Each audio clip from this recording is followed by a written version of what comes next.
Assalamualaikum warahmatullahi wabarakatuh. Bagaimana kabarnya anak-anak hari ini?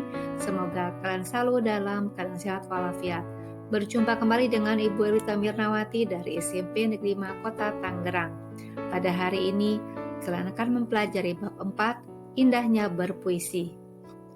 Dengan KD 4.7, menyimpulkan unsur-unsur pembangun dan makna teks puisi yang diperdengarkan atau dibaca. Adapun tujuannya adalah agar kalian mampu menyimpulkan unsur-unsur pembangun dan makna teks puisi yang diperdengarkan atau dibaca.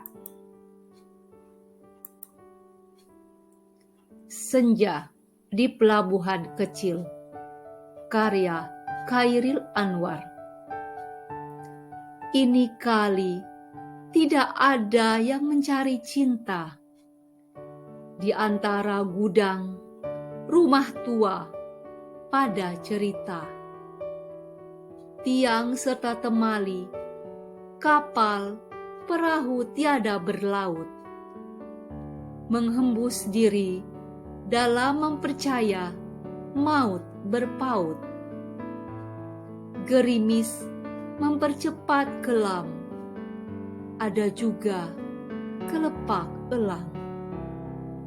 Menyinggung muram, desir hari lari berenang, menemu bujuk pangkal akanan, tidak bergerak, dan kini tanah dan air tidur hilang ombak. Tiada lagi aku sendiri berjalan menyisir semenanjung, masih pengap harap. Sekali tiba di ujung dan sekalian selamat jalan. Dari pantai keempat, seduh penghabisan bisa terdekat. Dengan mengenali unsur-unsurnya, puisi itu bisa kalian pahami isinya secara mendalam.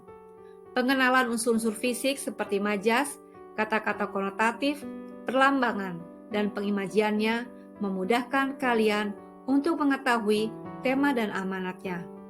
Kalian juga akan mengetahui perasaan penyair dan sikapnya terhadap pembaca.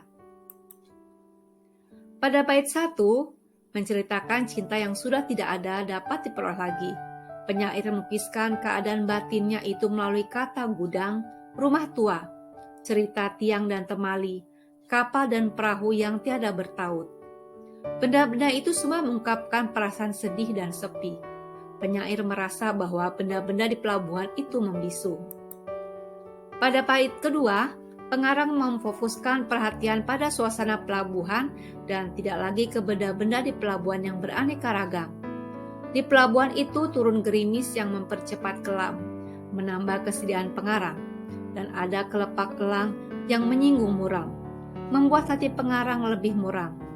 Desir hari lari berenang, kegemingan telah musnah. Suasana di pantai itu suatu saat membuat hati pengarang dipenuhi harapan untuk terhibur.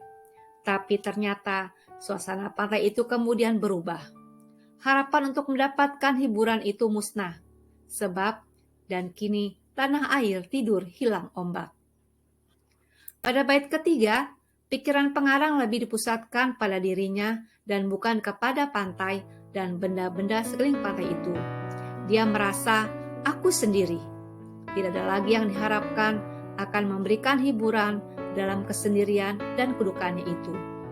Dalam kesendirian itu, pengarang mengisi semenanjung semula ia berjalan dengan dipenuhi harapan.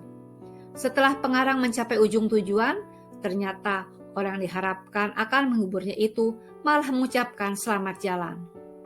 Pengarang merasa bahwa sama sekali tidak ada harapan untuk mencapai tujuannya.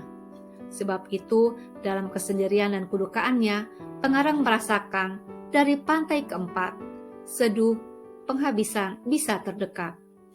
Betapa mendalam rasa sedihnya itu.